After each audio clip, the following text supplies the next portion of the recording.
atong basahon diri sa Galatia 5 ari sa 16 to 26. Nangihon diri, ang gitinguha sa Espiritu Santo lahi kaysa tao. Ang akong buti pasabot, sundan ninyo ang Espiritu Santo aron dili ninyo mabuhat ang dautan nga tinguha sa inyong tawhanon nga kinaiya. Tungod kay ang tinguha sa atong tawhanon nga kinaiya supak sa tinguha sa atong Espiritu Santo. Og ang tinguha sa Espiritu Santo supak sab sa tinguha sa atong tawhanon nga kinaiya. Kining duha nagasumpaki busa dili nato mahimo ang atong gusto nga buhaton. No? Ang mga tawo nga nagasunod lamang sa ilang tawhanon nga kinaiya maila gayud kay pinaagi sa ilang binuhatan. Nagapakighilawa sila gawa sa kaminyoon. Hugaw ug malaway ang ilang mga binuhatan. Nagasimba sila sa mga Diyos-Diyos, mga hambugiro.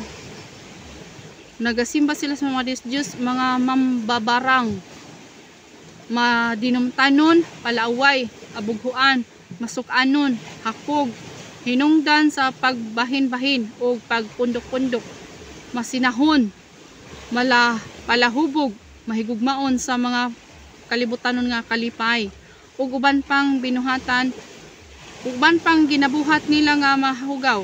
Giingnan ko na kamo kaniadto ug karon pasidanan ko kamo pag-usab nga ang mga tawo nga nagabuhat niini dili makapanunod sa gingharian sa Dios.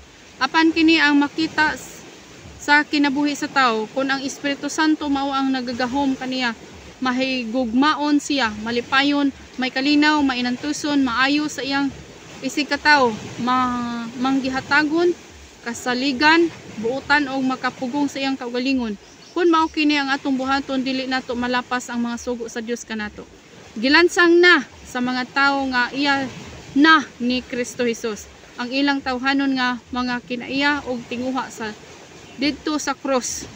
Og tungod kay gihatagan na kita sa og bag-o nga kinabuhi sa Espiritu Santo, kinahanglan mosunod kita kaniya.